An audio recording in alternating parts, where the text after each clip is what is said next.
I'm Lucy. And I'm Mulatto. And welcome to the Hidden But True podcast, where we say what we mean and mean what we say. That part. So, how are we doing on this fine morning? It is the morning. Y'all, it's literally 7 a.m. This is literally a full-time JOB. Yeah.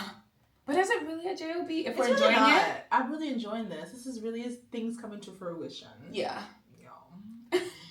And you're a witness for it. I mean... And y'all, whoever's here first, y'all are literally witnessing the growth. Greatness! Yeah. Yeah. Literally started from the bottom, but not the bottom. Listen, if you didn't know me before this... You don't know me now. Period. You know, I literally did a sweep cleanse on my social media because, y'all bitches better not judge me. For real? Lucy, I don't play these games. Wow! What? You really had time to... Oh, no. I told you I was up. You really had time. Yeah. I'm doing a full sweep. Okay. So, speaking about friends and sweeping people off your social medias, were you ever the bad friend? I feel like I made mistakes as a friend, but I feel like I was never intentionally a bad friend. Okay. Yeah. So, expand on the mistakes that you're referring to. I feel like maybe, because you know, me, I'm honest. My intention is pure, but my delivery sucks. Okay? So, maybe like the way I said things, or maybe I was insensitive to some things, or I didn't take into account their feelings. Yeah. Like, things like that, but I feel like when you're younger, you do those things. Yeah. Or I would just be doing my own thing, not really thinking about everybody else. Yeah. Maybe things like that. Yeah. That's... Okay. Like... Okay. But was I ever, like, doing things with malice? Or, like, I'm making sure you're hurt? No. Okay. I think that's fair to say. Yeah, my track record is very cute. I mean, I had friends for 15 plus years, so... Says a lot. That says a lot. People don't have friends like that for years anymore. No, they don't. They don't. Well, what about you? I wouldn't say I was intentionally the bad friend, but I've gotten feedback from somebody before where they were like, oh, you know, this didn't sit well with me. And, you know, I didn't like the way that you acted. And I'm like, I don't know what you want me to do.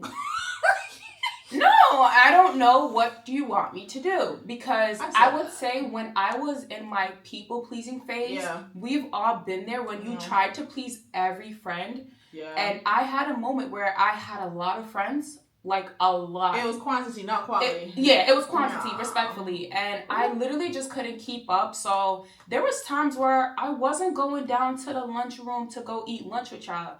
Bitch, I'm trying to fucking, like, stabilize my mind right now. And I'd be at the fucking library. Or, like, I'd be like, yeah, I'm gonna go to that party.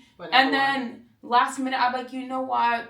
I did change my mind. So, to say that I could have said it earlier, I totally agree with that because I'm really big on that now. Right.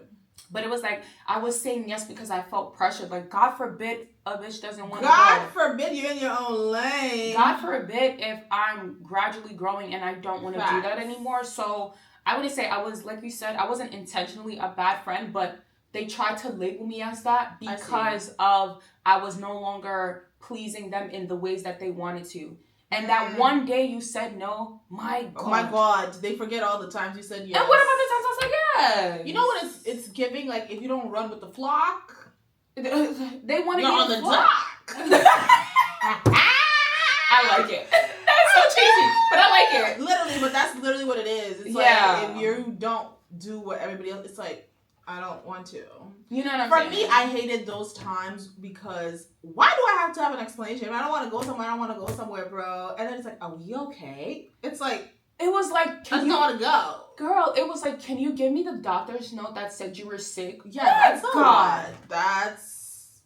Do you get what I'm saying? No. But I would also say, like, I made them feel that way because I was always on 100. And one times, I'll be, like, on 100 for, like, 3 months straight. But then that 4th month, let me tell you, I'd be drained. And I'm like, well, damn, why am I drained? And obviously being younger, not knowing how to refill yourself as quickly. So it was like, yeah, bitch, I'm not feeling it right now. Yeah. And I didn't know how to communicate that. So Was I really a bad friend? I wouldn't go so far to say that. That's subjective. Yeah, it's subjective, and I'm pretty sure everybody has a villain story about somebody in their life. I mean, I have a few villains, but I feel like if you're mad that I'm not going somewhere, when we're younger, that's cute. But in our 20s and late 20s and 30s, babe, be fucking for real. Oh no! If I say I don't want, it's like I just don't want to go somewhere. Like if I'm not explaining myself, I truly am. For me, I used to be like. For me, it wasn't like that. For me, I'd be like, oh, you'll be alright. Like, you'll be fine. And actually. People get offended by that. They do. I would say definitely, at least taking accountability is knowing how to relay that message to people. In a loving way. Yeah, in a loving way, if you care about them at least. If you don't care, do you? But if you care, say it in a loving way, like, yo, honestly, I'm not feeling it right now. And that's pretty much, I feel like, all you can really do. Yeah, it's above me now. It's above me now. It's crazy. But I mean, it really is. What are we to do? Honestly, and the older you get, the more responsibilities that are on my plate. I truly don't have time to babysit.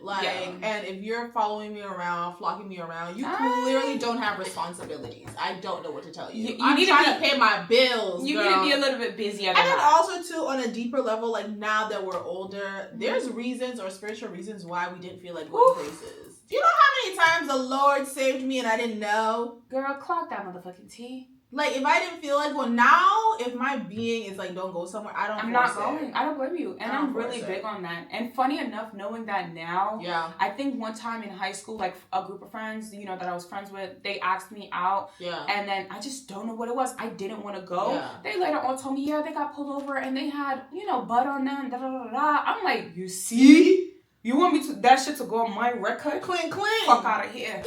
Fuck out of here. Not me. And my mom used to tell me all the time. She's like, well, she says in Kikuyu, that means you don't have to go everywhere. And she used to say it, I'm like, you just want me to miss all the parties. No, literally. Now I'm like, yeah. Now, speaking about friendships, you just mentioned that you had friends for over like 15 years. Yep. So tell me a little bit more about that dynamic and what made you feel like it wasn't necessary to make friends outside of them? Or did you ever attempt to? You know what I mean? Tell me a little bit more about that. That's so interesting. Yeah. My core friends, we went to the same high school. Okay. So they went off to college. They dorms. I didn't. So they have like other entity friends, but we always kept like our core friendship. So for me, because I stayed in my hometown, those were my main friends. Like I made friends like at work and things like that. But, like, you always go back to your core. It's kind of like your family. You always go back home. You always have, like, a foundation. So, and then the older we got, people move on. People live in other states. But our core always stayed the same. So, I feel like when I say I'm blessed and spoiled at the same time, because I have that foundation, because I have that core, everybody else is like, it's a little additive, a little icing on the cake. Yeah. And plus, once you have those main friends, we always tell each other, like, this is a relationship we worked so hard for a year. Yeah. We ain't going nowhere. Yeah, absolutely. We even tied it together. A lot of time. This is it. Yeah. Like, so and once you put that many years into a friendship, we gonna work it out. Okay. And you know too much to leave now. You know too much to leave. No, never. Those archive group chats? Yeah. Yo. So I would say for me, I don't call them friends. I literally call them my cousin now. Yeah. Because, bitch, we cousins. Okay? I never thought about that's your, we be joking, we be like, that's your brother, that's your sister. Yeah, you know what I'm saying? So for me, like, we call each other cousins because we literally grew up, like, together. That's like, cute. I had one of my cousins, she lived right around the corner from me. We grew up together. We went to the same high school. Do you get what I'm saying? And our other cousin, she didn't live too far from us either. So it was like, we're literally the same age, just months apart. We cousins. So I don't call them my friends. And it's like, everybody had like their differences, but it's like, bitch, you know too much to be going anywhere. Don't play. But I will say the reason why we have trailed around each other for years is we've also accepted our growth. Like the Lucy in 2015, 2016 is not the Lucy today, but you have to accept that. So we literally grew together. Yeah. We didn't make each other stay in one box. And I feel like that's what it should be. Those are like the successful relationships where you're with each other growing together, but you also acknowledge like, girl, who I am today. It's not who I was yesterday. The price today. It's not yesterday's price. Yeah. And I would say definitely, I'm going to piggyback on that. It's like, you have to give each other that space to grow. You have to. Because, as you said, like the mulatto, that was, you knew in elementary to middle school, to high school. I'm still the same. Now. No, literally. Like, I still have the same me at my core, but I changed a lot. And they have accepted me for my change. Even though at some point they're like, all right, bitch, what's going on? Like, they didn't even know. Well, bitch, I didn't even know. It's like being supportive still in those moments, even though you didn't know what to do with the person. Also, it's also a problem if you don't change. Hello. Because then we can't be together. Like, because you're staying stagnant. And I don't like stagnancy. One thing about me, if I see stagnancy in a friendship, you most likely were dropped. Like, yeah. It's kind of like, you know, those like football players that are always talking about back in my day. They always talking about those heydays. Like, you're in your 30s and 40s talking about this touchdown. You still talking about heydays, sir? Hey, it's like move on. Let's Wow, so that's definitely interesting, and I feel like you guys also tell us in the comments. Do you have long-term friendships, or is it easy for you to make friends? Do you not make friends once you get your couple of 2 or 3? Like, how do you feel? Do you call them your cousins? Sister, brother, tell us. That would be really, really interesting, because I do feel like in today's day and age, people don't have long-term friends anymore. They don't, Lucy, is because they don't know how to be friends. They just want people to go drinking with, to go to that party with, to go to a nigga house and play fucking bodyguard.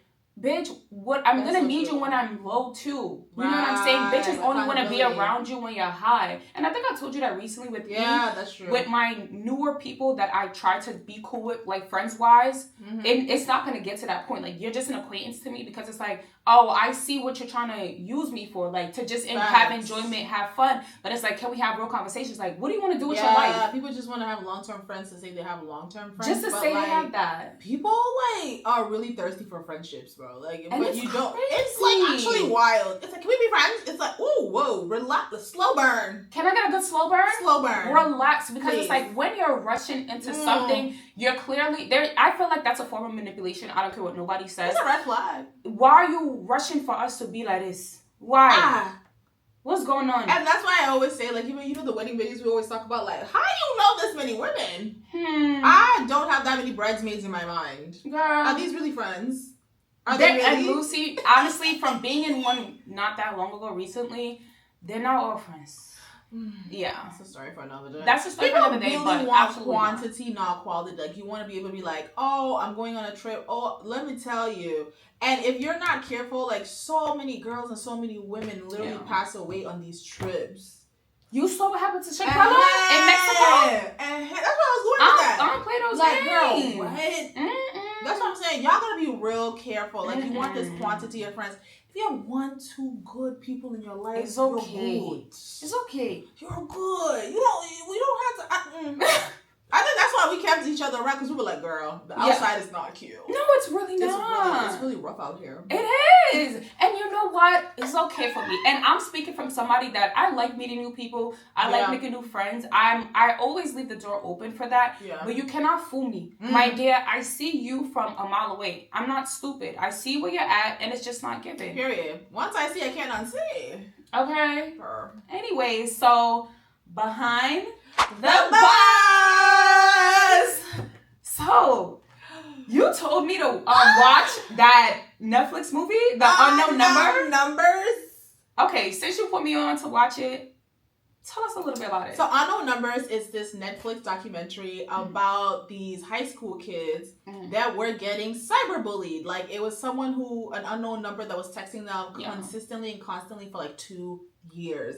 They knew their movement. They knew, like, it was a couple on there. These are like 13, 14-year-olds, by the way. Yeah. And just hounding them on a daily basis consistently. Talking about kill yourself. Talking about vulgar things that 13 and 14-year-olds shouldn't even know. Right. And they could not figure out who it was. The parents got involved. The police got involved. The superintendent got involved trying to figure this out. And it was consistently and constantly. They couldn't trace the number because they were using one of those the text-free. Yeah. And it was detrimental to these kids. Like, they would try to have other friends, other friendships. Yeah. And this number would constantly and consistently chase them. Girl. It's not funny. Spoiler alert. If you haven't watched this, you might want to pause it. Yeah. Do you know who it ended up being? Who? One of the parents. The main girl's mother. I said, your own mom, your mommy. Mind you, the text message, she was like, "Oh, you need to break up." Like, I forgot the boyfriend's name. You need to break up. Owen. I think, you need to break up with Owen. Kill yourself. Look at yourself. Her You're mom. anorexic. Her mom. Her mother. And I'm like, what if she messed around and actually did commit suicide? Like, what were you gonna do? Right. She was doing all this. And then on top of that, she's also like psycho herself in her real life. She was telling the husband that she was working. Girl, homegirl had a hell of a job in I don't even know. This was her full-time job. She was taking the kids' pictures, making them like memes. And then the vulgar sexual thing she was to chill. And then she's buddy-buddy with the parents trying to figure this out. I said, you're literally sick. She is sick. You're literally sick. And let's really talk about it. I truly believe that she was envious of her daughter. She was. If you see the mom and you see the daughter is beautiful. The mom, she looks like Doofy the duck. Like, even Doofy looked better than her. Damn. You get what I'm saying? That's real. No, she was. Literally. And she wanted the boyfriend, which is disgusting. And honestly, let's really talk about it. I don't understand why she didn't get charges for pedophilia, because that is pedophilia for or let's call it PDF or whatever, because why did she not get charged for that? Bro.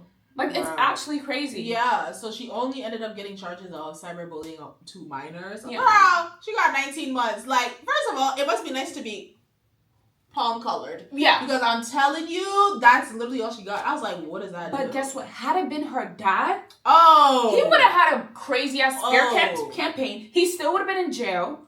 And he would never have been featured in the show. Why was the mom in the fucking show? When they initially interviewed all the parents, I'm sitting here like, okay, I wonder who it is. I'm thinking it's going to be a child. At the end of the reveal, they showed a mom. I'm like, why is this bitch on the set?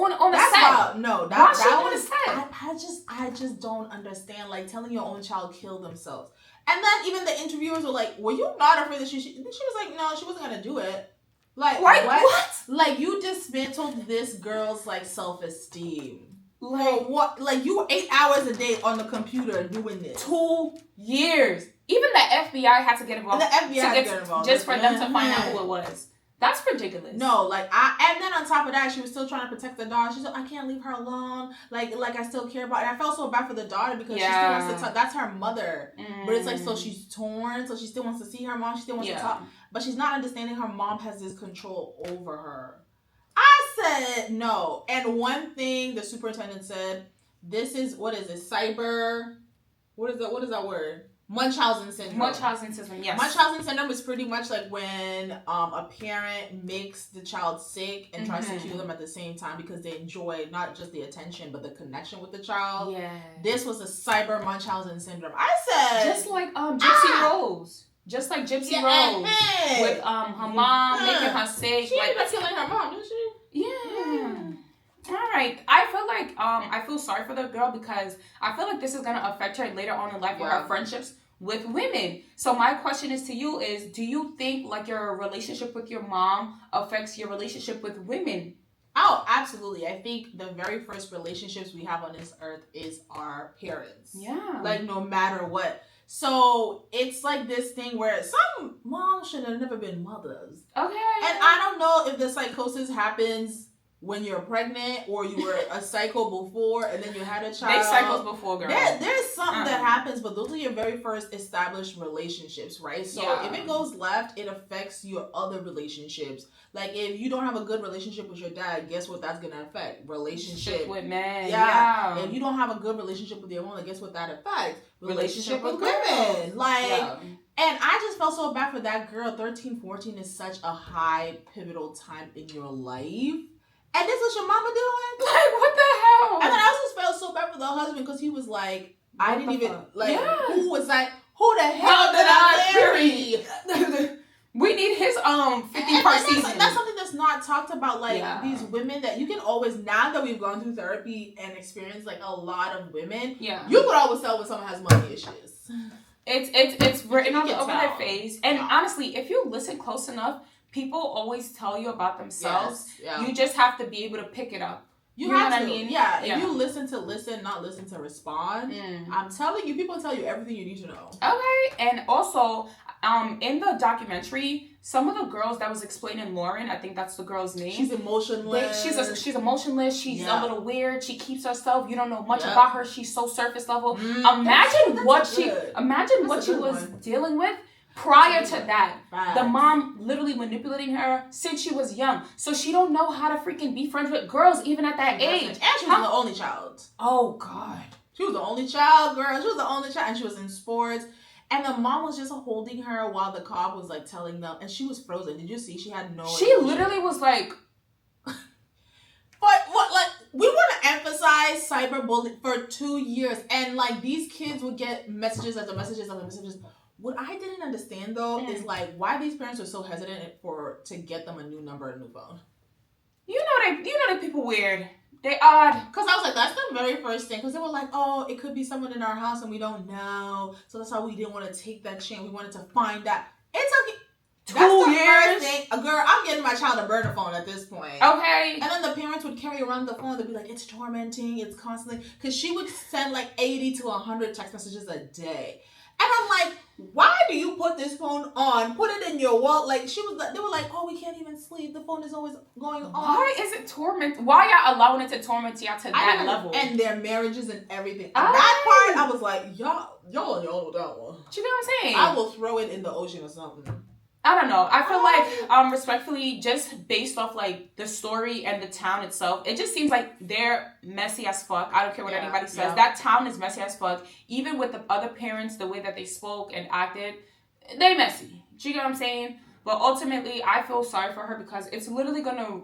Well, it depends how she decides to take it, but it may ruin her relationships with women moving forward. Absolutely, because even that little ex-boyfriend Owen, he was like, I don't want nothing to do with her. Yo, he's scared. He's terrified. And when he got a new girlfriend, the mom texted him again. The mom was texting that girl's mom, like, how did you even find... Oh, she had an IT background. That's so she why. Was texting, so she was in love with this little boy.